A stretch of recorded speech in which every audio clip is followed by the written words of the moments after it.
All right, so yeah, recording has started. So yeah, I I haven't been doing all these podcasts too much, too often. I do them every here and there just because life happens and stuff like that. But for folks who are new to the channel or you've been here a long time, I ran into Kris on just I think maybe Facebook probably, or I think someone from the Facebook group reached out to me, reached out to both of us, and yeah, we just got acquainted from there. And yeah, about like maybe a few months ago, you and I were on a podcast. I went on your channel, so now I'm just doing the exact reverse. You're coming onto this channel. I just want to introduce my audience to you, what you're doing in the community. But before we can even go down that route, I guess let's just talk about like how your journey with this whole condition, whether it's TMAU, bronchidrosis, or any other malorder condition, how that pretty much started out and how you basically got to where you are today. Oof, man.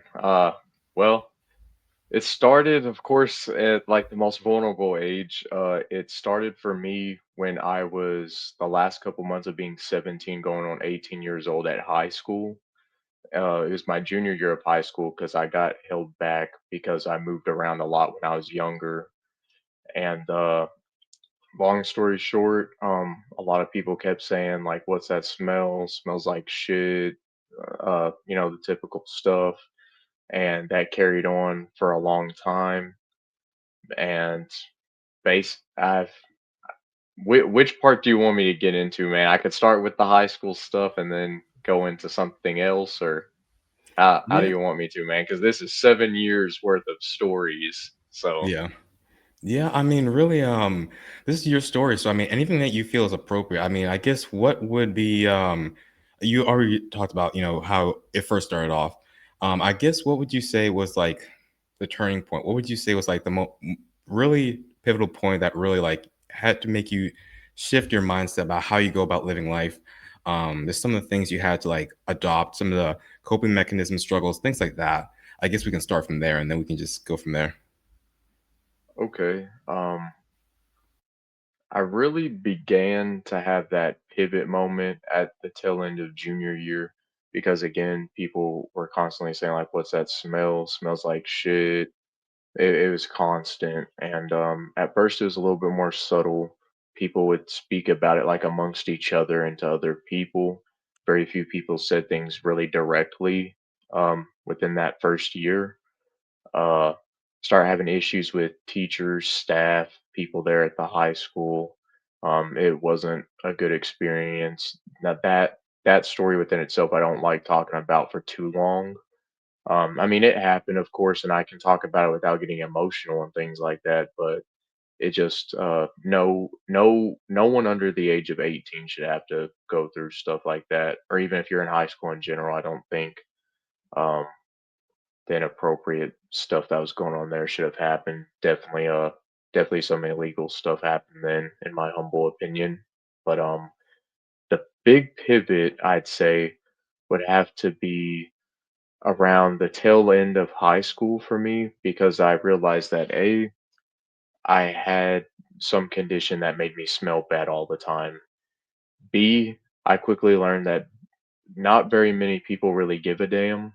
So you kind of have to live your life and figure things out anyway.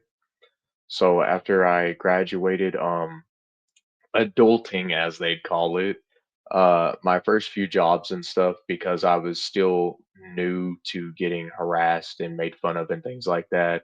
It's like I'd work a job for like 2 weeks, week and a half, quit. Most of my early jobs and work history was factory. So I for dang sure do not ever want to work at a factory again just because PTSD, bad experiences. And so at first, I'll be honest, dude, I really sucked when I was going through this because thankfully, God blessed me with a great mom, and she basically paid my rent and stuff at the first apartment I was living in. Uh, I I wasn't able to. My skin wasn't thick enough to deal with the realities of having a malodorous medical condition, and life sure as heck wasn't gonna sugarcoat it either. So I eventually ended up moving to Texas with my dad and stepmom. And when I was there, the original deal was we're gonna try to find you with my dad, the original deal was we're gonna try to find you a doctor to help you or to figure out whatever this is and what's going on. And he said, if I ever smell anything, I'll let you know. And he said, but part of that deal is you have to go to school and you have to get a job.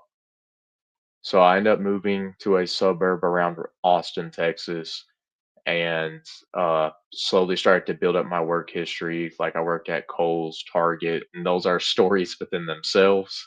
But that was the slow pivot more point, as you pointed out earlier, to where I realized, even though that this is happening and it sucks, I still have bills that I'm at the age that I need to be paying my own bills, and realistically, I got to deal with this.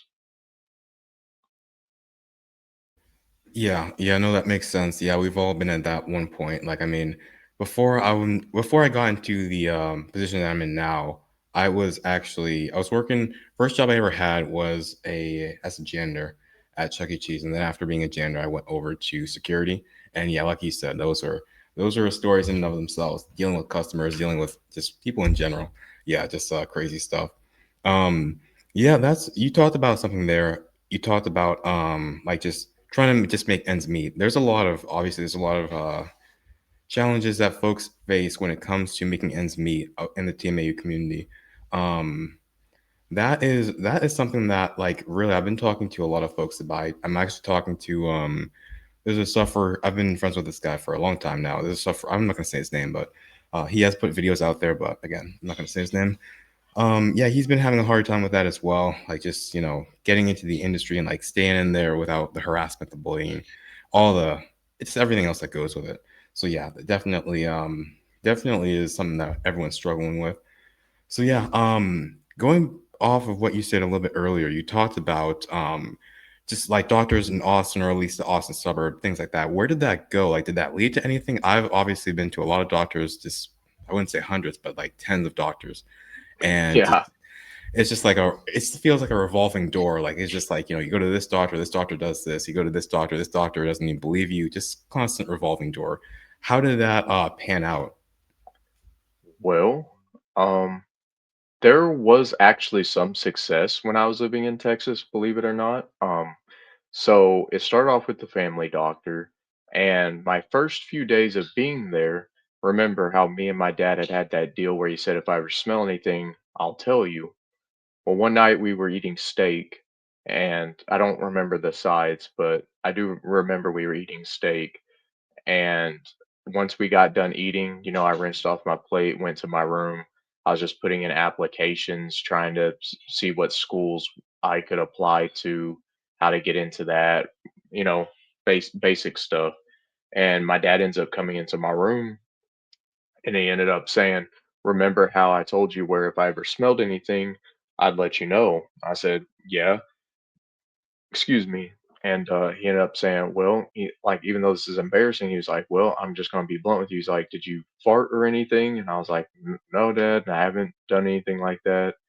And he said, when we were eating dinner, he was like, I'm not going to lie to you. He said, I ended up smelling like a fecal like smell. He said, and he messaged my stepmom after I got done, I guess while was rinsing off my plate and was heading to the room. And he said he had messaged my stepmom asking if she had smelt anything, and she said no. And so then that led to my dad saying, "Okay," he's like, "now with this medical stuff," he says, I'm gonna vouch for you because then he had his own moment where he could smell something.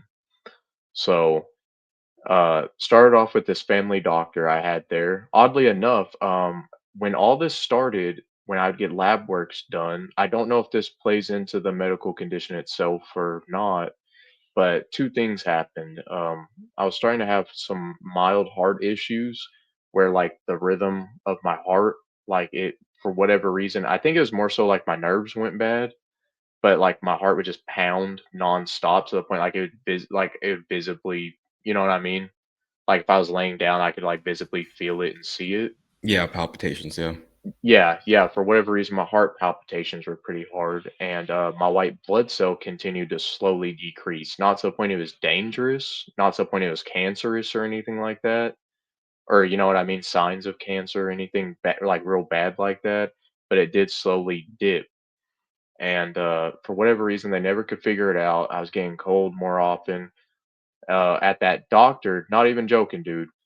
First time I got blood work done and everything with this new doctor, she's like, "You're anemic." I was like, "That explains some things." Okay, now I was just about I've to say, yeah, that's those are like the signs of anemia. Yeah. yeah, yeah, and I'm like, "Dude, like, my other doctors, they didn't wanna believe me." When I talked about the odor, there was one guy, that was my PCP at the time, he'd always laugh it off or be like, "Oh, only thing you could do is get laser hair removal," or they'd make, like, homosexual jokes and, all this stupid stuff, and, so I see this woman, obviously, when I described the odor and what I was going through in the area that I believed it was, uh, I guess you could say, fumigating the worst from, if if that's a correct term. Uh, so obviously she had me undress. She gave me like this NY stop is like a talc powder, talcum powder. She had me use that, and she said use this for I think it was like 2 weeks or something like that. She said come back and we'll discuss your symptoms, and when you're out at work and stuff, take like journal, take notes if anyone has any reactions or says you smell bad, whatever. At the time, my first job was working at a Kohl's in Round Rock, Texas.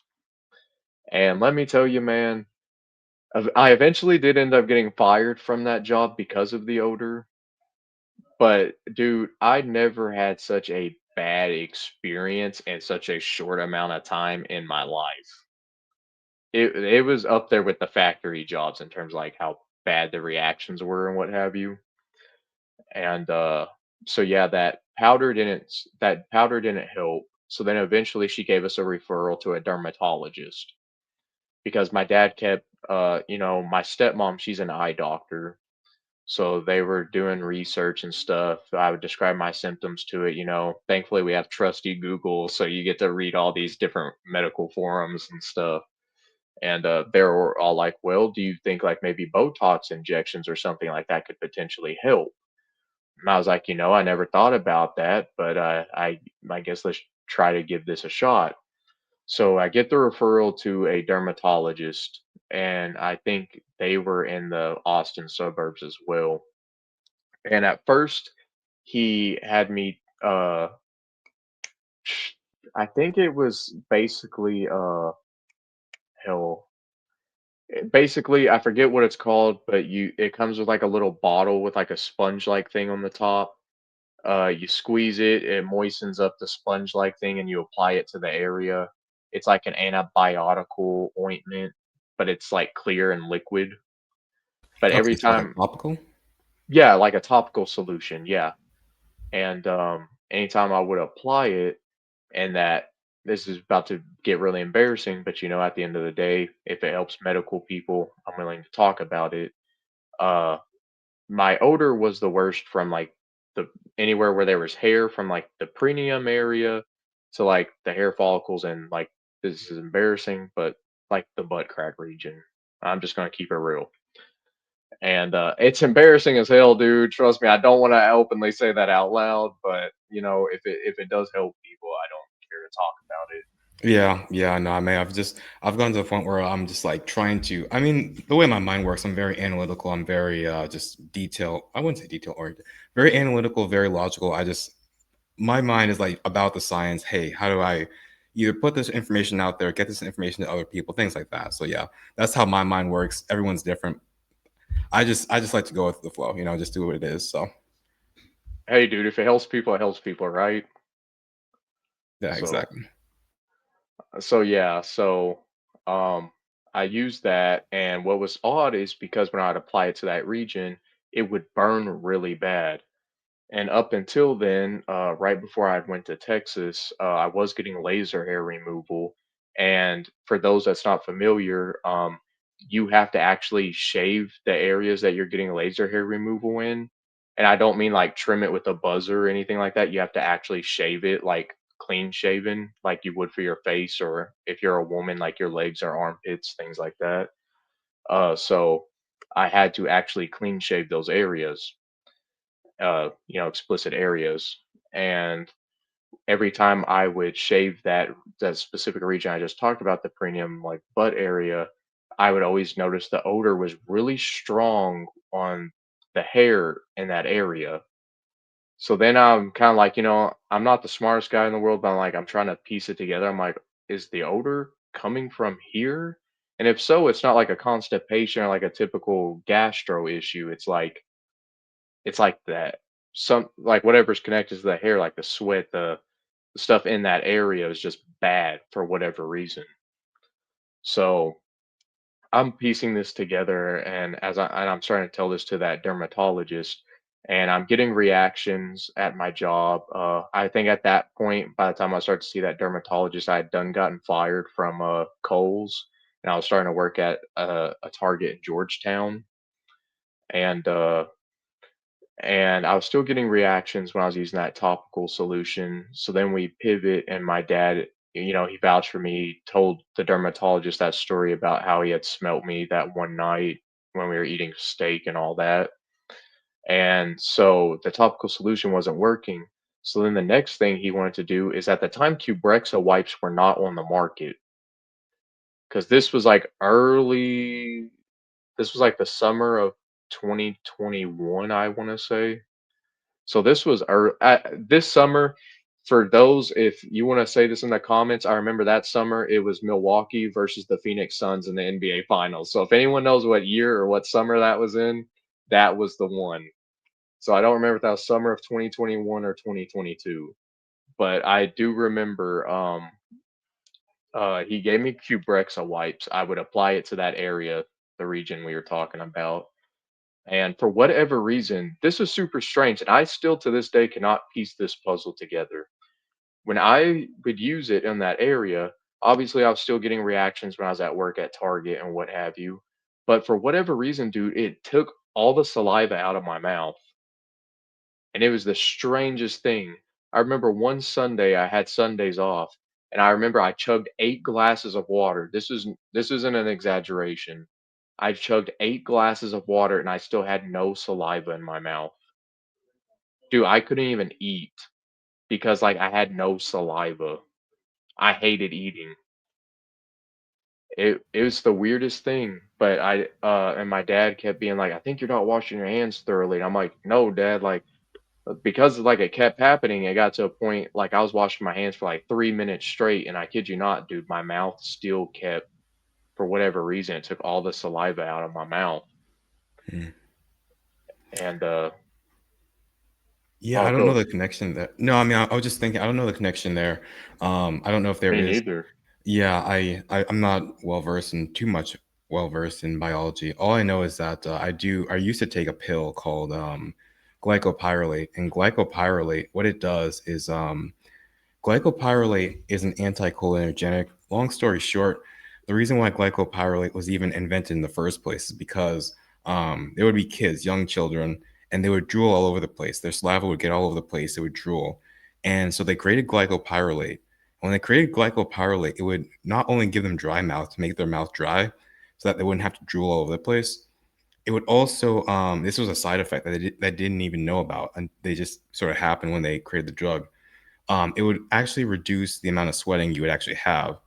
And so I don't know if maybe after some sort of situation happened, maybe something from one area affects another area. Again, that's the only thing I can think about. But again, I know I'm not well versed in this stuff. I'm just taking a gamble at it. So again, that is crazy. It's kind of crazy how like you can just use one product, one medical product, and then it just creates an adverse side effect that you didn't even think about. Your doctor didn't think about it. You didn't think about it. It just kind of happens. So yeah, that's that. Well, hey, that's medicine, I guess. Just have to try and see what it works.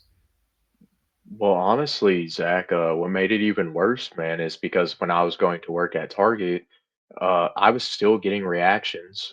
So now I'm over here, mouth as dry as a Sahara desert, and I'm still getting made fun of. So then it's like, well, damn, I'm not sweating in that area, but I'm still obviously exhibiting symptoms because, or else people wouldn't be, you know what I mean? Because that was around the time when, at first I was just kind of like getting made fun of in the early years, like at high school. The homosexual stuff, like some of those accusations and jokes and things started my senior year, but this was the first time people would take the comments like a little too far. You know what I mean? Like this was around the time I was blatantly getting called faggot. This is around the time I was blatantly like getting accused of being a weirdo and because of this again because of the smell. But I'm sure you know, like some people use this as a way to take it steps further. So Yeah. so yeah, it was a rough time to say the least. Yeah, yeah, no, man. I didn't. I mean, I haven't had like that specific incident with like that, like in that case, but I have had like just crazy incidents, like just I'll just be minding my own business and like I remember one time I have thousands of stories. I mean, I'm sure you do as well, but one story I can Yeah. tell is that I remember I was in college and I'm the type of guy who I mind my business 24/7. I mind my business, I do my thing. I'm very introverted. That's just how I am. And as I came back from I was in the bathroom taking a shower. I came back, and I was coming back from from the shower. I was heading into my room, and as I opened the door, I heard some. This was we were in a co-ed dorms back in college. I heard one girl like yelled out at the top of her lungs. I could hear it from like in the hallway. She said it inside her room. She yelled out, "Jesus Christ! This guy takes 3 showers a day, and he still smells like shit." Like literally, she said that, like yelled at the top of her lungs, so much to the point where I could hear it. And like that was just so insane to me because I just number one, I didn't think that human beings were like I thought people had schedules. I thought people were busy doing stuff, busy doing golf, busy studying. I didn't actually think that people were like keeping track of all this sort of stuff. Like I don't know. I just it's kind of weird to me. It's kind of crazy how like when you have this condition, some people will like become obsessed with you. Like they'll start tracking you, they'll start following you, posting pictures of you on social media, doing all sorts of crazy things that you would never in a billion years would think that a medical condition like this would translate into people becoming obsessed with you, doing this, doing that. I mean, that's just one of the thousands of stories that I have. But yeah, yeah, I do understand what you're talking about. It just feels like you're like some sort of hated celebrity, and like everyone just has their like, Yeah. they're just like targeting you for things that are just like very, very like violating things that just so insane. So yeah, I definitely feel you on that part. You did say something that I do want to talk about, though. You say with your parents. One thing that I can say about your parents that my parents weren't as much of. Your parents were very, or at least your dad. Your dad was very, number one, honest, and number two, he was very willing to help you out. My mom, at a certain point, she was willing to help me out, but I don't know, just didn't work out. She just sort of like fell off the bandwagon, tried to just tell me it was all in my head. I wasn't really dealing with it, et cetera, et cetera. So that's one thing that I will say for your instance. I would definitely be proud of that, that your dad was willing to help you out because yeah, that's I've talked to a lot of sufferers. They don't really get that. They don't really get folks that are willing to like help them out in any capacity whatsoever. So Well, it was a double-sided coin. I don't want anyone to think that just because I say that, that they didn't have moments where they went back and had moments where they either didn't believe what I was saying or they weren't fully supportive of me trying to get a doctor to fix it or whatever, right? But they had plenty of good moments too. Like, yeah, I can't say that my parents are bad people. They're good people. Um, Most of like my bad experiences or the ones I can't fully shake from my head have actually been through other family members or people that I'm not related to. Is really where I've had some of the worst stories and experiences that I can't fully undo. Um, but but yeah, I'll definitely say I'm blessed in that regard because even if they didn't believe me in that moment, as the years have went on and my stories have stayed consistent about what's happened, my at least my mom and dad, they believe me now, definitely in hindsight. And they're pretty and no, I'd say they're very supportive. They're good people. Um, but so do you want me to get back to the Qbrexza story or yeah, definitely. Yeah. okay? So the wipes end up not working, right? So I'm still getting made fun of at while I'm at work, and it gets to a point where I end up we go back to that dermatologist, and I basically have to tell him like, "Look, man, I'm having this strange side effect. It's like my mouth is so dry to the point like I'm telling this guy like I don't even enjoy eating. It doesn't matter how good the food is.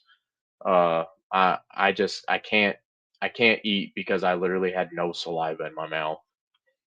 And then on top of it, I'm still getting made fun of and still getting reactions. So I felt like it was basically pointless. In hindsight, it's great because that's something I added to my list of things that I've tried, and that helps when it comes to doctors and medical professionals that do care about these cases and do want to do their damnedest to try to help do something.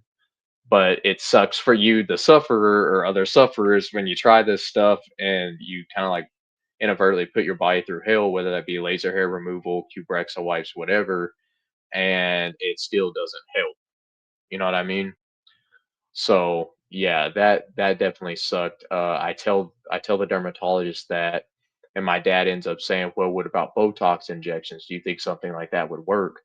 And I respect the hell out of this doctor for being honest and saying this, but he said, from the areas that you are describing where you're exhibiting the malodorous symptoms the worst, he said, not only will it be crazy expensive, it'd be $1,000 a pop. So every time you need to go get the Botox injections, it'd be $1,000. For two, it doesn't guarantee how long it'll stay effective. You could probably get it done and it could turn around and leave your system within a matter of days, weeks, maybe you get lucky in maybe a month or two, but then you have to turn around and go get it again. And three, he said with it being in an explicit area, this goes for men and women alike. He said it would be extremely painful to get Botox injections, more so being awake in areas like that.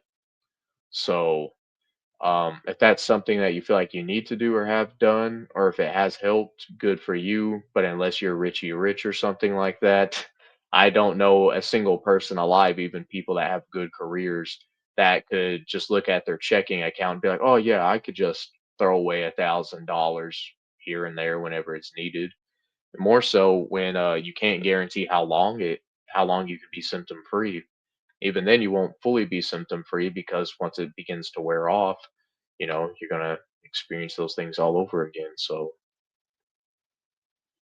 Yeah, yeah, no, it definitely makes sense. I do know someone that had a similar. They didn't have Botox, but they had something done to their armpits. I forget exactly what the procedure was, but either it was a botched surgery or it didn't go out so well, and yeah, it pretty much just didn't land anywhere, or at least anywhere that they would have wanted to have seen. So, but yeah, that stuff does happen. So I mean, yeah. So when after that, with the all that and the treatments, the Qbrexza didn't work. Was there anything else that you tried, or was it just like, hey, it's what it is, and let me just wait it out, see if something comes on the horizon later on? Like, how do you go from there? dude, that is a very long story, and I don't know how to fully condense that, but Yeah, I'm yeah, gonna try my best. Um, so with Texas, it didn't fully pan out. Between it affecting my mood so drastically, me and my dad really began to clash. So then I ended up having to unexpectedly move back to Kentucky. When I moved back, I was still the only good thing about when my move to Texas was then having some doctors actually attempt to do things. It kind of gave me that, I don't know if you want to say that okay, that momentum, that's a good word. It gave me that momentum and that drive to figure out, okay, I'm young, I got a whole lot of life to live. Now I need to figure out what the hell is this, because I need to get this fixed because this is affecting my life. So drastically so, when I was working at Kohl's, they fired me due to the malodorous issue. They blamed it on other things, but it didn't make sense because, for one, I was getting better at one department in the store, and for two, people complained about it all the time. Uh, if you want to, we could do a part two, and I'll describe those stories a little bit more in depth, but we'll stick to the medical stuff for right now. So when I come back to Kentucky, I'm hell bent on figuring out what this is. I end up getting a new PCP because my relationship with my PCP prior was not a very good one. He made fun of me. He didn't take it serious, and I kept trying to tell him like, "Dude, I don't care if you smell it or if you don't. this is really what's happening. I'm not, I'm not making these stories up." And he didn't want to ever look into it. So I get a whole new PCP. The PCP I was seeing, I've heard good stuff about her when I had moved back. So I'm getting insurance and stuff that through Kentucky, through the state and what have you. And she ends up becoming my PCP. So I described to her the symptoms and stuff. She did the typical rundown of, she was honest and said in that moment she didn't smell anything, but she's willing to hear me out. She had me undressed, she examined everything. Everything looked fine, and I gave her a whole list of everything I tried to that point, and that includes Lumi products, uh, different various talcum powders like Chassis, Monkey Butt, Gold Bond, all the talcum powders anyone could really think of. I've tried um, various deodorants, body sprays, obviously laser hair removal, like I had told you earlier. Cube Brexit wipes. I've tried. It was some sort of pH 1%. Cl- I think it was a clindamycin, that topical solution, the clear topical solution. I think it was a clindamycin one. Yeah, I've heard about that. I believe so. I won't swear to it, but now that I'm thinking about, because I remember it said pH 1%, and it was some sort of antibiotical topical solution. So yeah, so now I had that on my, I guess you could say, my malodorous resume. And so I give her the whole list of everything I've tried. And one of the first things that she had me do is, she had to think on it. She wanted to do her own research because, let's just keep it real, dude. When it comes to malodorous medical conditions, a lot of people don't know about them. They don't have a single clue. They have no idea what to look for. And even if they do smell you or believe your stories or what have you, since none of these conditions are very well known, they have to basically use the internet as a safety guide and try to reach out to other physicians and stuff to be like, hey, have you heard of this? How have you ever had any patients, case studies like this? So it's really, even if you have someone that's willing to hear you out, it's a long process. So she's going through, and one of the first things she had me do is I had to do this insanely strict diet. I kid you not, dude. Like, like I've told you, like I've enjoyed boxing as an amateur boxer, and obviously you have to have a clean diet when you do sports and things of that nature. But this was such a strict diet, dude. I ended up losing weight fast. And I only did this diet for a month, I believe. It was around my birthday. I remember that, and I could have no spices at all other than salt and pepper. I couldn't have anything that had like a that could produce a malodorous kind of a smell. That means like nothing with garlic in it, or no garlic powder, nothing like that, no onions, onion powder.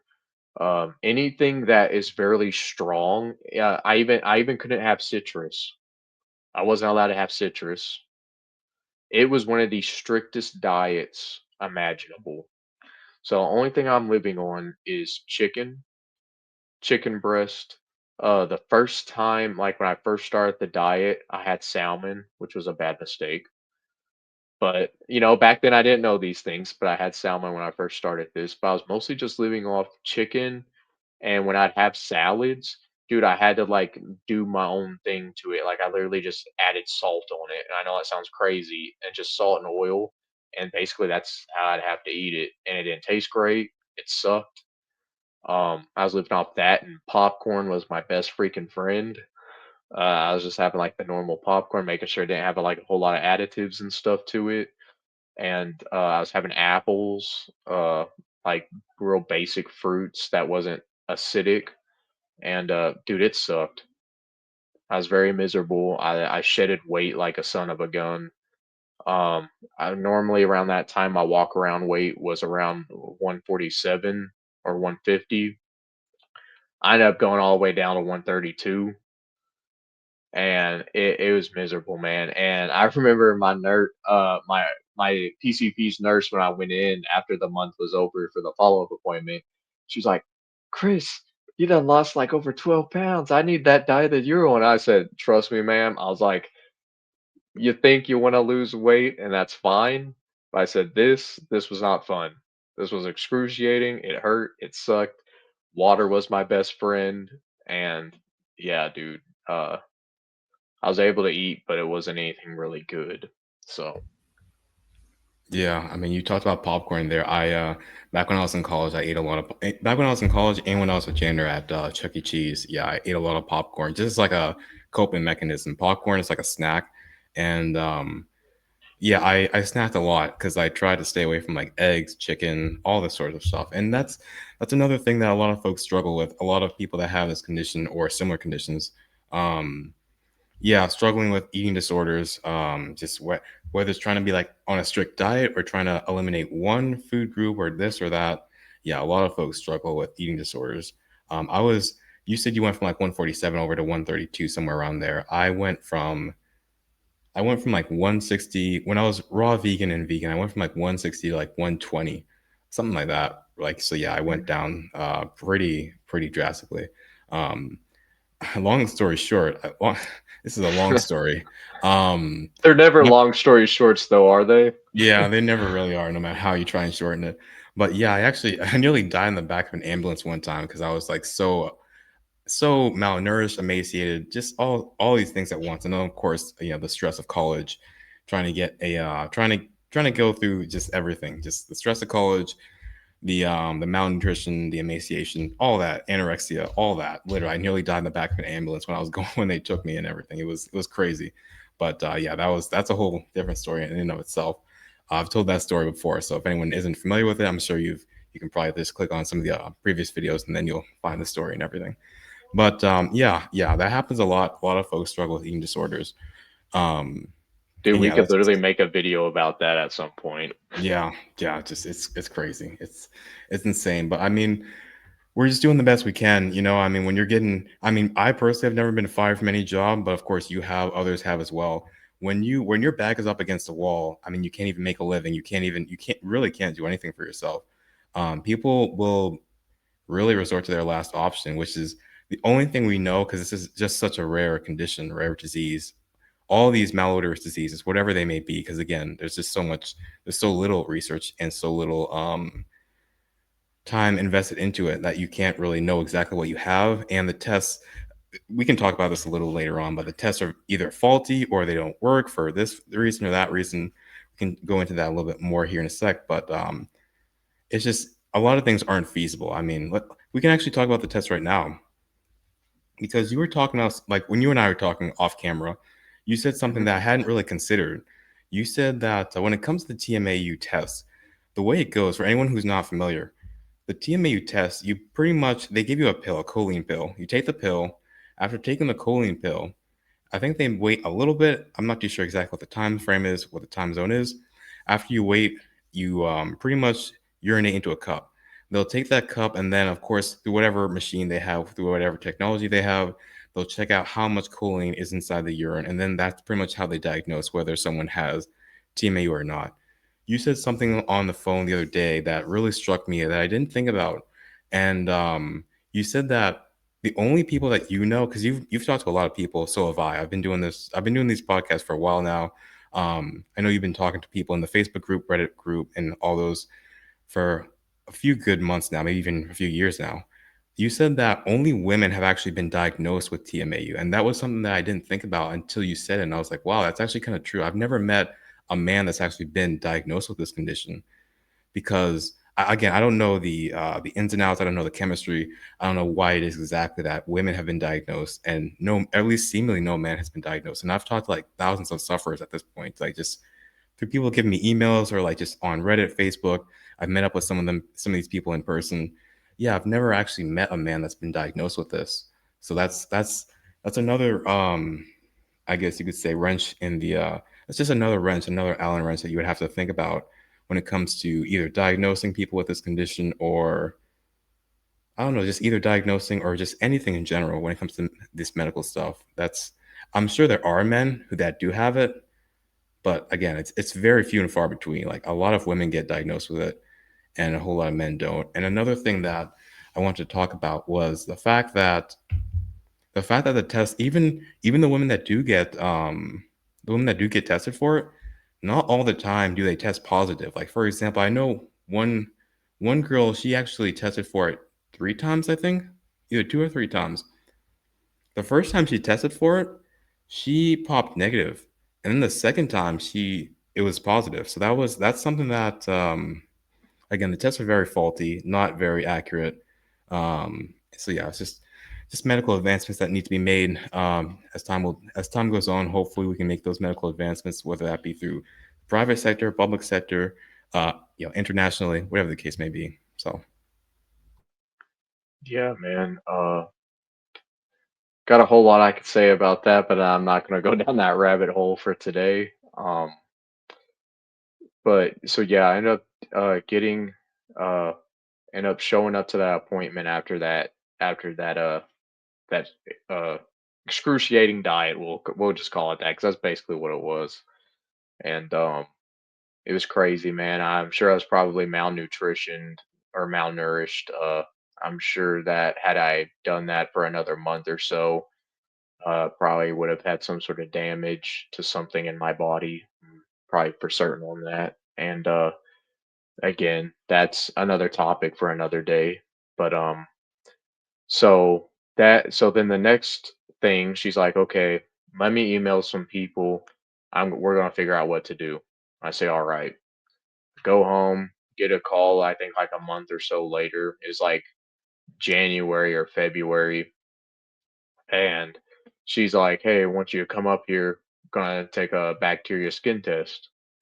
Never heard of this before, didn't know what it was. But at this point, if it gave me some sort of answer or a gateway or a doorway into another avenue to figure out this medical phenomenon or however you want to word it, this thing that's basically what I felt like was holding me back in life, then hell yeah, I'll do it. So I go up there. I basically, obviously, I had to take my pants down. They swabbed those areas and it ended up popping positive. I understand for a lot of people out there, they'll end up being like, well, you got bacteria all over your body or whatever. True. But at the same time, your body is not like after you clean yourself and stuff, bacteria is something that takes a while to build up. It is not something like if you go in there cleanly showered, however you want to word that, brush your teeth, all this stuff, you should not have all this excess bacteria. The point of a bacteria skin test, let's say you take a shower and then you turn around, you go wherever, you dry off thoroughly, you go wherever, you get it done. That's how I had it done, and it popped positive. So it's not like I went in there like just like fresh out of my sleep or anything. I'll be honest, I'm no medical professional. I don't know a lot about this stuff. Um, but again, it worked for me. I can't vouch and say what works for me is going to work for other people. Um, that's something that's kind of an issue in the Meebo within itself, but I'm not going down that rabbit hole. Um, but again, for me, it worked. So from that point, I end up then getting a referral to a dermatologist in Bowling Green. This leads to the story that I hate telling because it's one time where obviously I was failed by the medical system and other things before this, but this is one story that I can never fully get over because it was done by a medical professional. So I get to Bowling Green. I get out and obviously I'm waiting in the lobby area and everything. I'm just minding my business after I get signed in. And as I get up to go, there's some patients that ended up being like, "Oh wow, I think I have some issues. This guy needs to get seen because I thought I have issues. Man, this guy smells really bad. He's probably really got something going on." So I'm like, "Oh, whatever." You know what I mean? Considering the other things I've heard up to that point, that wasn't really a thing. But as I come up to the corridor, as they call my name to get to that hallway to the patient, I guess you'd call not a patient lobby, but the rooms, the patient rooms. As I'm getting up and they call my name, I still remember it so vividly, man. There was a white nurse and a black nurse. Both women were around anywhere between the heights of 5'1" to 5'4". They weren't very big women, like height wise, They weren't really chubby, I guess you could say thick, if that's the word everyone uses these days, but, like, I remember it so vividly is what I'm the point I'm trying to get to, and I remember as a white woman with brunette hair or dark hair and the black woman, and as I'm coming down that patient hallway, as they're showing me to the room, they're right there as as the other lady is taking me to the room, to a patient room to get checked in. And I remember the white nurse saying to the black nurse, "Oh, he's gay." And then the black nurse ended up saying back to the white one, "Oh yeah, he's definitely gay." That's probably it. So they're basically trying to say that they think my me smelling bad is because I'm gay, or according to them, they think that I'm homosexual. So all this is taking place in that hallway while I'm getting signed in, and I'm explaining to that lady my symptoms, everything I've tried to this point, and I tell her how this is greatly affecting my life and this, that, the third. Well, I'm going through this other thing. I'm not going to get into it right now. It'll be another story for another day. But I'm getting signed in. The two nurses are, I guess, they're somewhere out in that hallway and whatnot. And before the doctor even comes in, she she's talking to these two nurses, and they end up making jokes and being like, "Oh yeah, he's definitely gay," and they're laughing and giggling and stuff before the doctor even comes in. And when she comes in, I'm sitting there at the little patient bed thing. I describe to her what's going on. I will never forget this to the day that I die. I describe to her the symptoms and what's going on, right? She ends up saying, "Have you had any un have you had any anal sex and within the last," I forget how long she said. And I said, "No, ma'am." I said, "I'm a virgin." I said, "I haven't done anything, but this is the symptoms I have going on. This is what people say I smell like, which is like feces, fish." Those are the most consistent odors I've heard people say up to that point.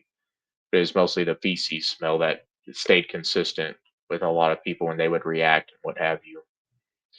And And then I say, "No, ma'am, I'm not gay," or, "No, ma'am, I'm not gay, and I'm a virgin, I haven't done anything." And she ends up saying, "Have you had any unprotected anal sex?" So then I'm looking at her like she's stupid at this point, and I say, "No, ma'am." I said, "I'm a virgin," and I said, "I'm not gay." And then she just keeps referencing the anal sex shit. And it gets to a point I'm just flabbergasted. Like I'm looking at her both with anger, stupidity, all these combinations, like all this negativity that like that's how I'm looking at her. And she just keeps reiterating that and I said and at this point I'm starting to tear up because I'm thinking like you're a doctor and the only thing you could tell me is that I'm gay. And after I keep telling you I'm a virgin, I haven't done anything, I'm not gay, there's that's the best you've got? And she ends up saying, "Well, there's nothing I can do for you then." And dude, I kid you not, that was literally the appointment. I'm paying money out of my own pocket to get told that I'm gay. And then I'm leaving there, dude. I'm not even gonna lie. I man enough to admit it. I had tears rolling down my eyes or tears rolling down my face because I'm like, Are you kidding me?" Yeah, I remember. So we've been speaking like on and off, just on camera, off camera, things like that for the past like few months. So yeah, when you first told me that story, I was like, "What? What the fuck?" I was like, "Damn!" Like I couldn't even. I mean, obviously I believe you because like I haven't been through situations like that, but I've been through like similar situations where you tell a doctor everything you're going through, and they're just looking at you like you have two heads, making assumptions that are not even true. Like it's not even assumptions that you wouldn't even think of in a freaking storybook. It's like just crazy stuff. So yeah, when you told me that story, I was like, damn. I was like, shit. Like that was crazy, man. Yeah, that was yeah. People I don't know, man. People just, especially doctors too. I've noticed this with doctors. Doctors are because they're because they spend so much of their lives going to school and not really like engaging with other human beings. They can be very immature, very emotionally how do you say emotionally unintelligent. And like I can understand that or because even like I emotionally unavailable at times. oh yeah, yeah. I mean, like I said, when Yeah. you're just nothing but focused on school, focused on like just getting through a certain point in life, yeah, they don't really and a lot of them aren't very curious either. Like you'll tell them like, "Hey, I'm dealing with this," and oh well, I've never, I didn't hear about this when I was in medical school, so I'm not too sure if this is even an issue. And yeah, that's just the way it is. It's just a very it's just a very limited mindset. The mindset of oh, I've never heard of this. This isn't true. Things like that. That's very prevalent in doctors, nurses, and the medical industry in general. Yeah, that's one thing I will say. Working in tech, that I do like is that people are not everyone, but like people are very they're lifelong learners. They're lifelong learners. They learn new things all the time, and when it comes to the medical industry, it's the exact opposite. It's kind of funny how STEM works, how like one area of STEM technology is very like forward thinking, then the other area of STEM is very like backward thinking, where it's like, oh well, we're not too sure if this is a thing, all this sort of stuff. That's just things that I've noticed in the past few years, past few months, and that's really why I feel as if rare diseases are at the spot that they're at. A lack of curiosity, lack of understanding, lack of willingness to try something new. Part of that is age. I'm not going to go too much into it because this is we're getting like into inside baseball. But long story short, when you look at tech, a lot of people in tech are they're younger. They're younger. There's less overhead that needs to be done because there's less overhead in the tech scene. A lot of people are willing to hire younger people who are curious, people who haven't proven themselves. Usually, people who are younger who haven't proven themselves are willing to try new things. Whereas the medical industry is the exact opposite. The medical industry pretty much favors it's an older man's game basically. The older you are, the more experience you have, the more clout you're going to have, and the more jobs you're going to have, the more jobs, more opportunities. You're going to be in a higher position of power, things like that. So yeah, it's just a very different industry. A lot of overhead, in the biotech medical industry. It's a lot of overhead, a lot of PPE, a lot of labs, things like that. You don't have that overhead in the tech industry. So that's something that I've noticed, and that's something that through the efforts that I'm doing with all the other companies, all the other partnerships that I'm trying to forge, I hope that I can like break that barrier of like all the overhead, all the old guard. I'm trying to issue in the new guard, but again, that'll take time and effort. But it's a matter of time. But yeah, yeah, I understand it's embarrassing, but I'm actually kind of glad you told that story because I mean, eventually people are going to see this and they're going to be like, oh wow, we didn't realize like these people are struggling with this to this degree, and we're not. Believe me when I tell you, we're not like we're not useless. We're not. Oh, we are victims of our circumstance, but we're not like fodder. We're not useless fodder. We're definitely folks who are, we're not stupid. We have some of us have good careers. Some of us have, talents, all these sorts of things. So yeah, we definitely we just got, the bad luck, bad draw when it comes to either genetics or, certain conditions, predispositions, genetic predispositions, whatever the case may be. So yeah, like I said, folks do. It's not just people that suffer with this condition that eventually watch this podcast. I have seen situations in which I've seen like random YouTube comments saying that, "Oh yeah, my sister has this," or "Oh, I know someone in I used to know someone in college that used to have this." So yeah, hopefully someone out there will see that story and be like, "Oh yeah, these people are actually like this is not always a hygiene issue. Sometimes it's just an issue in terms of genetics or whatever the case may be." Yeah, yeah, man, for sure. Uh, if you'd like to, you want me to continue the medical story from there? Yeah, yeah, definitely. All right. My headphones are getting ready to die, so I'm gonna try to make it fast. Because I keep Yeah, hearing them ding. yeah, no But problem. so from there, of course, I end up leaving crying. I'm a mess. Some months had passed, and I end up being like, you know what? I'm not gonna feel sorry for myself. I'm gonna figure this out because I was hell bent on beating this, if that's a good term to use, because again, like we were kind of talking about, like many of us sufferers, I was highly ambitious. There was things I wanted to do with my life. At the time, I was in college to either become an archaeologist or to get into journalism. So I was always real into like history and writing and things of that nature. I love storytelling and actually hearing other people's stories, which is kind of cool that we're doing the podcast stuff. But So yeah, I mean, there was a lot I wanted to do with my life, and I feel like this was holding me back. And a lot of people sometimes get caught up in just like relationship aspect, but dude, this has screwed me up financially. This has screwed me up in relationships, which I'm not. That's other stories for other days. I've developed dark addictions because of this, because I didn't value myself. I didn't feel worthy. Um, the world was basically beating me to a pulp. But more importantly, psychologically, I was psychologically becoming scrambled, and so I'm like, you know what? I'm tired of feeling sorry for myself. I got to figure this out. So I end up getting in contact with Vanderbilt. So I get an appointment for a dermatologist at Vanderbilt. Long story short, it was a last appoint. They had a last minute cancellation, and so I ended up the day I called. I literally got to go for the appointment. It was kind of weird how it turned out, but I got really lucky. So my mom ends up helping out. My mom, stepdad, all of us, we go to Vanderbilt, and when I go there, I'm waiting, and as the girl's checking me in, I explained what I got going on. She was like, you could tell like she didn't really know what I was going through, but she was like, I bet you have to probably avoid things like broccoli and stuff, huh? Like, cause how it gives off the odor and things like that. And I'm like, so yeah, long story short, I end up uh getting uh getting to go to Vanderbilt. Again, they give me a clindamycin that I end up taking. Uh After about a week or so, I messaged them. The doctor there wanted me to keep taking it. They were considering Botox injections at Vanderbilt through the dermatology clinic. But again, that was one of those things, it was just too expensive.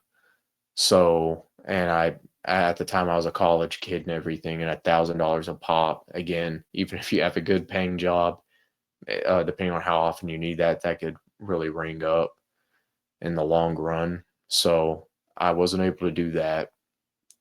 And then I eventually get a referral to U of L. And the way that happened is kind of interesting, and that's a interesting story within itself. But uh, as I'm going there, you have to have a referral. And at my PCP's office, her nurse was on vacation at the time. And this one woman, I still to this day, I don't remember her name. I don't know her name. But she ended up helping out. She ended up calling U of L and helped get me the referral for U of L. At first, when she was describing the symptoms to the people at U of L, they of course thought it was just a hygiene issue, that I wasn't washing right or something to that effect. Basically, a hygienic answer. And she was like, "No," she's like, "That's not what's going on with this kid." She was like, "Look," she said, "if you guys just hear him out, this has been affecting his life for years at this point, because at this point, I think we're looking at, it was either the summer of 2022 or 2023. I can't remember. But anyway, it was one of those summers. I want to say at this point, I was already going through this for about 3 years, if I remember right. I've already been going through this for about 3 years, because I think I was in my early 20s, man. It was like 22, 23, I don't know. And and she's like, "You just got to hear him out." She kept vouching for me and saying, "Look, someone just needs to hear him out." So I get an appointment with a doctor by the name of Dr. Farmer, and I end up going to U of L. That's a crazy story within itself. I could give a more detailed story some other time, but uh we'll say that for another day. But I finally get there, I'm running late, all these various things happened, and I get up to the, I forget what floor his office is on. I think it was like, I don't know, it's somewhere up there. But so I get to the oops, sorry, Mike almost fell. I get so I get to the so for whatever reason, they got me an appointment with a colorectal doctor instead of a dermatologist. because of the area that it was in. So I tell him the symptoms that I'm going through, and I thought this would be one of those things like it would get fixed or I'd get my answers or what have you through a dermatologist since it was like a skin like thing. But when I start telling him, even though he's a colorectal surgeon, he actually listened to me. He heard me out. Dude, I was so prepared, like I was so eager to get these things fixed or resolved or even just to get some sort of answers that I literally wrote on a piece of paper everything that I have tried. Lumi, Dove, all the different body washes, Hibiclens, clindamycin, freaking shaving, all the different talcum powders, the brands, Qbrexza wipes, clindamycin, pH 1 phosphite, you name it, everything I've done up to that point, laser hair removal, all that was on this list. And he reads it, and he had this other surgeon with him. I remember the other guy that was with him was bald too. I thought it was kind of odd because they were both bald, but that's another thing for another day. And they were looking at it, and he was like, you know what? He's like, this is what we'll do. Because one thing that I forgot to note in the past is anytime I'd get really nervous and I'd sweat and get the odor real bad in the perineum area, it would always start to like kind of like swell up. And I know that's gonna sound kind of weird, but one time when I was describing it to someone, they were like, "It sounds like it's getting overworked." Because it was getting to the point like I think maybe because the odor and how inflamed that stuff maybe could be from exhibiting such malodorous symptoms for such a long period of time.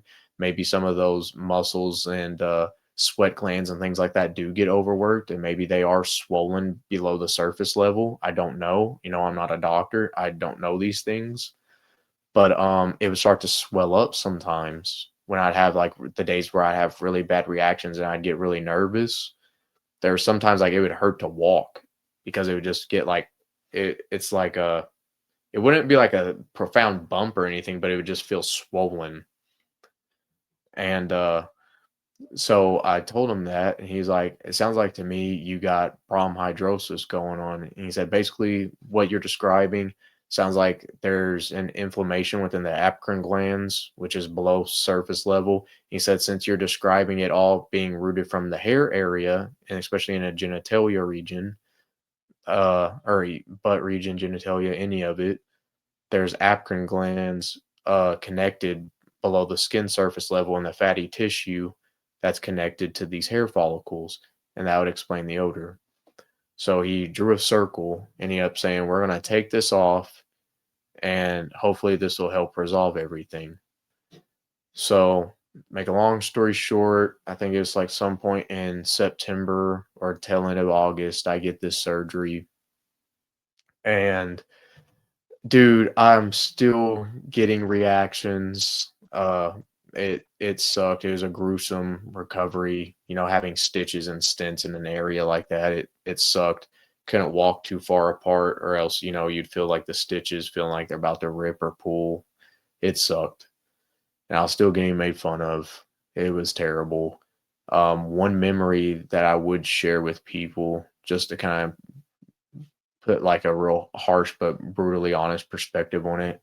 I remember the day when I was getting close to the end of my recovery, when I was getting the stents taken out of the stitch lining. I remember with it being in that area, I had to like hold my legs. They had to like hold my legs open and take it. For people I don't know, this is like behind the genitalia sac and stuff. So like that's really thin skin. So it hurt like hell. And when they were taking all that off, I remember crying, not for the simple fact of the pain. Like I can grit my teeth and get through pain if there's something like where I feel like there's a optimistic end to it. I could grit my teeth and get through pain because I had to do it with the laser hair removal and stuff. But I started crying because I was thinking about all the times where I was getting made fun of and stuff. Like I'd go on these walks to try to help it heal, and I got told to, and there were some times where certain people were making fun of me like within the area where I was recovering from. And I remember just crying, and I told them once they got done, I said, I just feel like I put my body through hell for nothing, because now at this point I have a scar in an explicit area. I done had laser hair removal. Lumi products, in the Qbrexza stuff where it made my mouth like the damn Sahara Desert. I mean, it like all these stories, all this suffering was piling up. And Dr. Farmer, to his credit and his team's credit, they didn't give up. I had a follow-up appointment later on where there would end up eventually being another surgery later on that year. And that surgery ended up happening in March. The years and dates, I get them kind of mixed up. I don't remember if this was 2020. It was like 2023, I want to say. It was like March of 2023 when I ended up getting the big surgery. Okay, so that means that first surgery from the perineum area, that was the tail end of, that was fall of 2022. The big surgery happened in March of 2023. Okay, now it's coming back to me. So the big surgery, obviously still getting bullied and harassed at work at this point. I have my own apartment. Things are shitty there too, no pun intended. Getting made fun of by neighbors, people always trying to like look in my windows and like being overly nosy and stuff. Many other sufferers can relate to this stuff. But when I get this surgery, man, oh man, you talk about brutal. So what ended up happening in this surgery, and this is the best kind of thing I could say. So basically, when I went to see Dr. Farmer again, he ended up getting this blank. I remember he had a blank piece of printing paper, and he drew what looked like a donut, essentially. Obviously, the hole of the donut being the rectum area. But he said, "All right, so basically, what we're going to do this time is all these dots, all these sprinkles. This is symbolizing the apocrine glands and the hairs." So basically, what they were going to do is take out all the apocrine glands from the butt, I guess, butt crack essentially, and that's what they thought would fix it with the malodorous stuff, right? And at this point, dude, I had to quit college because the surgeries. I ended up having to write a letter to the dean because uh I was off of work and stuff because of these surgeries, and it was getting too expensive, and I was depleted. And there's times even when I was in college where I would think to myself, I guess you call it a devil on your shoulder moment, where I'd be like, "Whoa, Kris, you got fired from a marketplace job like Kohl's. So what makes you think that you end up busting your tail end of getting this degree and you're not even being able to use it?" Because if it can happen at a marketplace job, it probably could easily happen even with a higher up degree. And it could simply be for the fact of not that you're doing a bad job, but they just don't like you because of this offensive odor. So that was always weighing on my mind. And I ended up getting this surgery, dude. I still remember waking up. And so for this surgery, I had to do a lot of bowel prep stuff, obviously, because they're cutting around the rectum. And dude, this was such a big surgery that I didn't just have Dr. Farmer, the colorectal surgeon. I also had to have a plastic surgeon to put everything back together to try to mend things. And to put this in perspective, even though this is kind of like TMI, but I also want to be brutally honest for people that one thing that I learned is that surgery was both the greatest choice I ever made in my life and the worst. And we'll get to that later on. But when I wake up, I remember being kind of scared because like I had to use the bathroom, and they told me to get up and walk because I had to do all that bowel prep stuff. Obviously, cutting around that region, I didn't know what anything looked like for almost 24 hours. But I'm walking and doing everything my nurses are telling me to. It's getting to a point. Some of the nurses are making comments and stuff about the odor and things of that nature. And at one point, I need to get up to go use the bathroom because I start feeling like I gotta, go use the bathroom. And I remember going in that bathroom, and dude, it was a crazy. Like I could get into stories about like the area I was staying in. Oddly enough, someone ended up dying in the room across from me that night. Like it was crazy. Like the so many stories can be told about like one particular story. It's not even funny. And those people, they were getting agitated. and I'll tell you that story on another day because of like me smelling bad. They were getting agitated, and I didn't know that person next to me was dying. But so yeah, that's a whole story within itself. But to get back to it, I go to use the bathroom, and I remember feeling like I had to go, like feeling like kind of gassy and like feeling like, well, the feeling like when you gotta poop. Let's just call it what it is. And I remember, like, out of curiosity and kind of fear, both of them blended together. I end up trying to get my phone, and like, this is gonna sound kind of morbid, but like, take a it sounds like some weirdo shit, but it's not for some weirdo shit. It's because like I want to see what this looks like, how bad this is, if this is gonna hurt too bad, what have you. And dude, I literally see this massive trapezoid scar with all these stitches and stents. And dude, it was gnarly, man. It was oof. It was it it's a very prominent scar. I'll leave it like that. And so yeah, I'm looking at that and I'm like, gosh, damn, like this is bad. And when I'm using the bathroom, dude, there's like nerve damage, so I'm not really feeling it. And plus taking all those laxatives and stuff, it's nothing solid. And and then I on top of it, what made it even more frustrating is I was supposed to get moved upstairs to a room with a shower because I was supposed to stay up there at U of L for a handful of days. But I didn't have access to a shower because they were completely full upstairs. So the best thing that they could do is they have like these little medical wipes that they can give you so that you can like clean your basically like bird bath. You can clean yourself with them. I remember going up to two nurses. I remember it's this tall white girl with like basically like ginger like features. Hopefully that doesn't offend anyone, but it's basically what it was. And this small Asian girl with glasses. And I remember I ended up asking them for some of these wipes so I could like wipe that area because they told me not to use toilet paper. They strongly said, do not use toilet paper because it will make you bleed. So I'm like, okay. So I end up getting these wipes, and plus it's got like that liquid stuff on it, so it should help make things softer or what have you. And plus, I don't have access to a shower, don't have access to a bidet, anything that could naturally help. I have no access to any of that.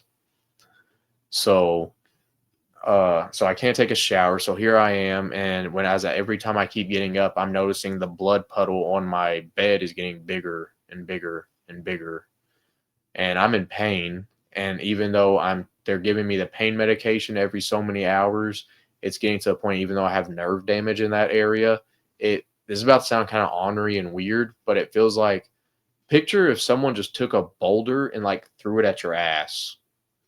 That's basically what it felt like.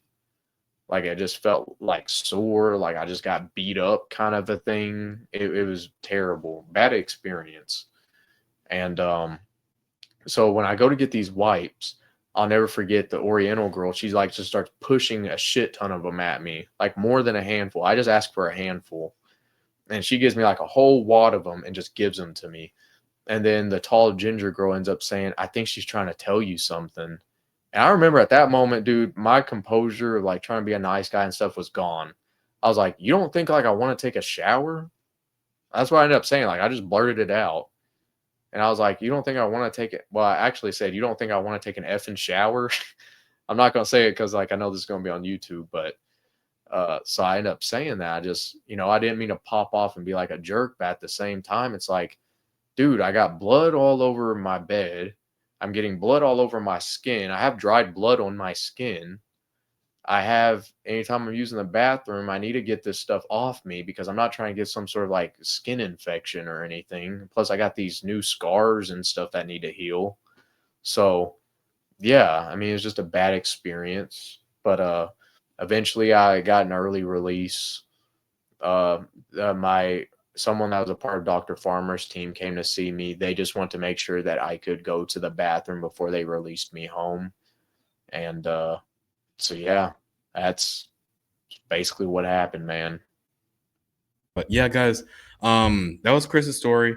Yeah, I'm going to definitely want to appreciate. I just want to say thanks to Kris. I know he can't hear me right now, but yeah, definitely. But yeah, guys, definitely appreciate the time and everything like that. I will go ahead and publish this story again. I know this is very how would you say? I know this is very like I don't really have like a set schedule when it comes to all these podcasts, but I will try and I'll try and see what I can do. Really, what I want to do is I want to get people on the podcast who for those that don't know, again, like I said, Kris does have his own YouTube channel, and Kris also like tries to work with other people in the community. I'm trying to get people on the podcast who I know can push this community forward. And what that means is either people who are trying to do something with Esperanto healthcare, people who are trying to create YouTube channels to try and like, spread the word out there, things like that. Like just anyone who's trying to push the community forward, do something to actually get like tangible assets, tangible cures, tangible assets, tangible diagnoses, medical devices, things like this. These are the type of people who I really want coming onto the podcast from here on out. So yeah, that's what I'm going to be doing. People who are going to try and push the community forward. If you're someone like that, you want to push the community forward, actually doing something, like just anything that is like tangible, something that I could see, something that I could eventually try, things like that. If you're someone like that, just let me know, and I will try and get you onto the podcast. And yeah, we can just go from there. So yeah, again, like I said, I really want to thank Kris for coming on, sharing his story. Again, we had to cut it off a little bit earlier there because his headset died, and that's fine. But yeah, I will see you guys later. Thanks for watching, and yeah, really appreciate it.